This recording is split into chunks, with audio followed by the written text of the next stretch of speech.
God, shitty O can make marijuana boring. That really takes talent.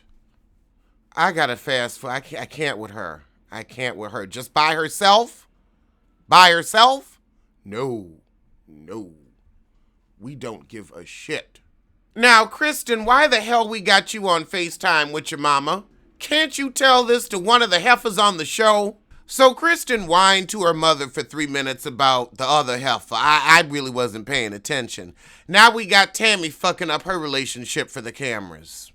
Tammy, you know you don't want no kids. You know you are through with anybody's children. You'll play with your grandkids for a minute, but after 18 hours, you gotta get them up out your house. Lord, this is some Kirk and Rashida shit. Oh wow, we really just hammering Zell's swag into basketball wives. So Malele having a charity event and she ain't inviting nobody. She like, Jen ain't coming, Cece ain't coming, Kristen ain't coming, fuck them all. Jackie said, I just get stuck on stupid when I get high. Just like when you're not high, honey. Just like when you're not high. Oh God, Tammy had to film Bonnet Chronicles. That's why she ain't go. Why ain't she go?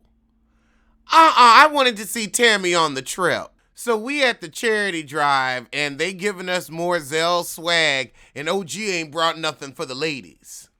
How you going to a charity drive and you ain't got no charity? Oh my God.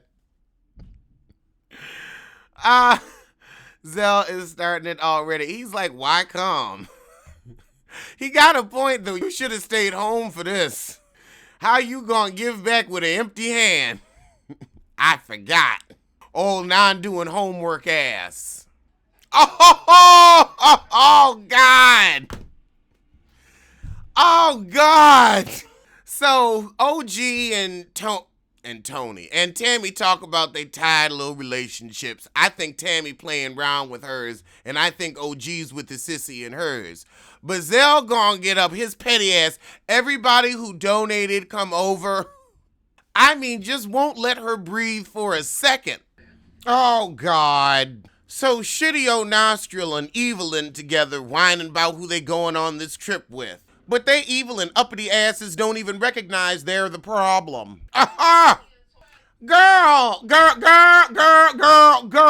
Y'all do not work. You work that pussy, but that's about it, honey. Please. You do not have any discernible job skills. I put my daughter through school. No.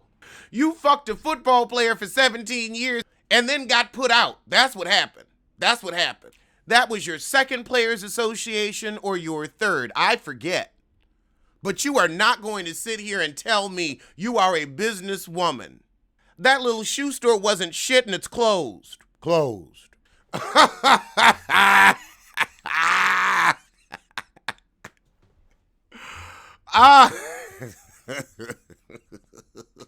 Shitty old nostril.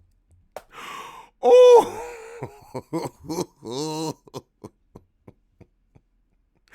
This face she's making when she's talking about bringing Jan.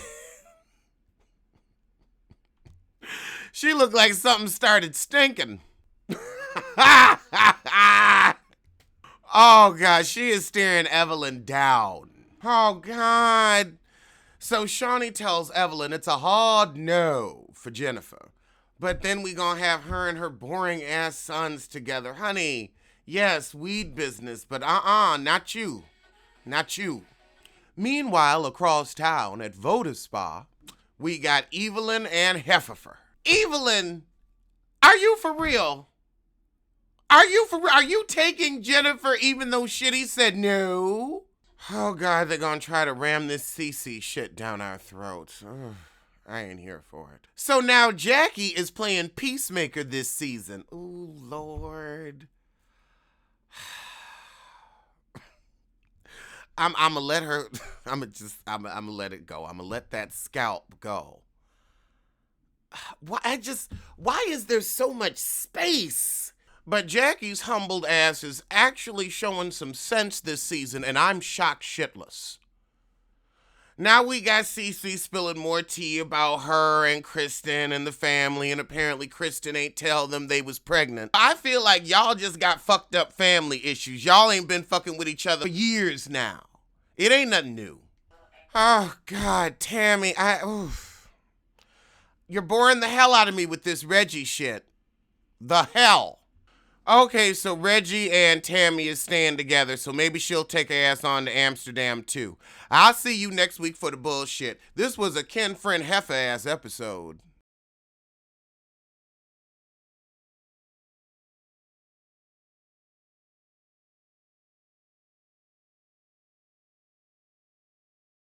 Okay, we're gonna try to do something we've never done on this show before.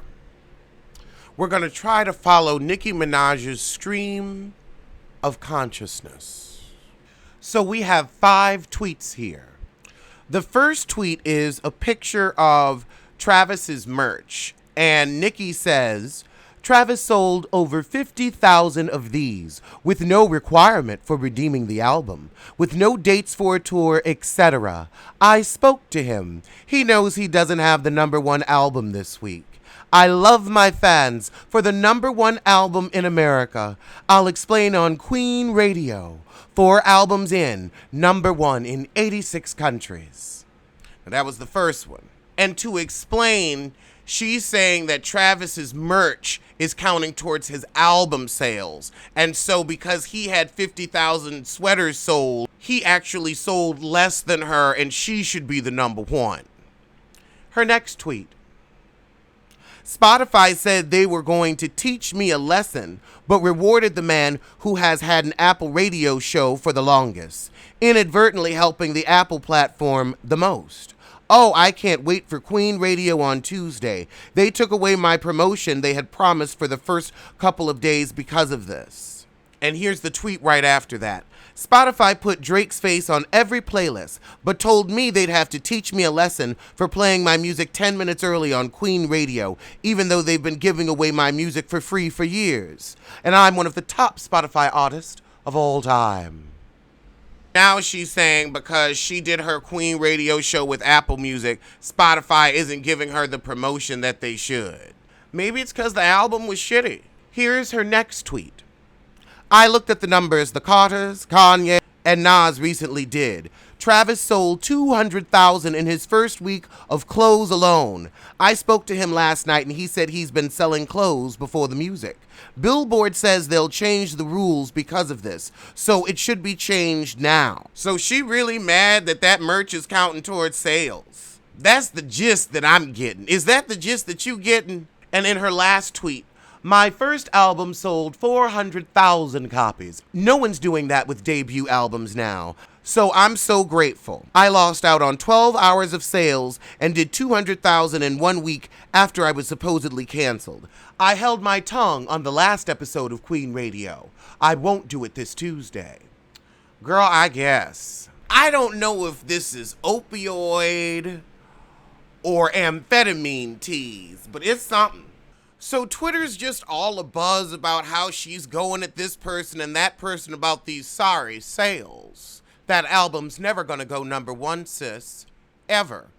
And then she gets down in the Instagram comments, and you see this is where you go wrong with the comments. This is where you start real shit in the comments. And someone brought up Missy Elliott as a favorite rapper. And somebody else underneath that comment with the scream name Call Me Dash with 2 H's, added Nicki Minaj and said, girl, fuck her. She be shading you. Nicki Minaj responded and said, I know, but it's love on this side.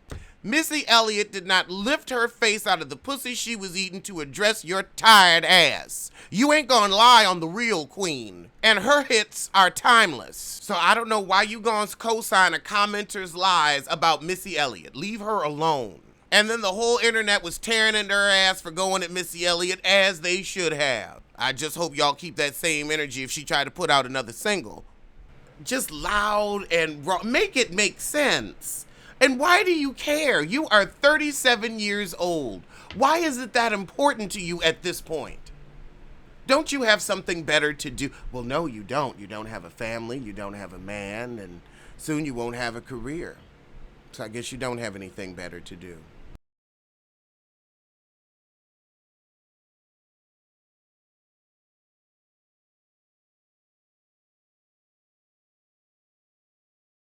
There's going to be a Rihanna documentary, and I'm somewhat interested. I'm very excited to find out firsthand how many square hectometers that forehead is. My ballpark guess would be 7,500. Put your guesses in the comments below. How many square hectometers is Rihanna's forehead? I feel like she warrants a documentary at this point, and I know it's not going to be a self-serving love letter like that crap we got from that heifer. Why are they giving Aretha an open casket funeral? You know the timeline gonna be flooded with photos of her post-mortem. Nobody wants to see that. We want to remember her as she was. Put a lid on it, please. That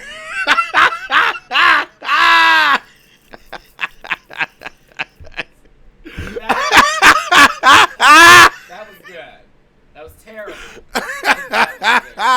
I mean it. The Braxton sisters ignore the Braxton Family Values premiere. Honey, so did everybody else. Cynthia might actually be in a real relationship with an employed man.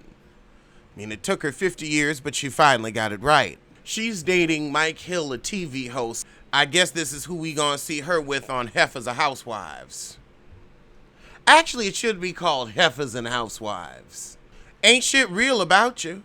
I have a feeling this is gonna make Cynthia very boring, though. Even more boring than usual. And that takes some doing. Now, you know what's interesting? Cardi B is partnering with Fashion Nova and will be live streaming some shit with them, possibly a new single. Why didn't they reach out to the queen, Nicki Minaj? Oh, that's right, because Fashion Nova is for the young fun girls, and, well, Nicki, you're middle-aged. Maybe if you were a queen, though, another brand will get with you. Maybe you could do something for AARP. I could see Nicki in a Poise Pad commercial. She could do her dips in a Depend. And you know she will be. Depends if she can still dip. Insiders claim CNN is banning Omarosa from promoting her book on their channel. God bless CNN.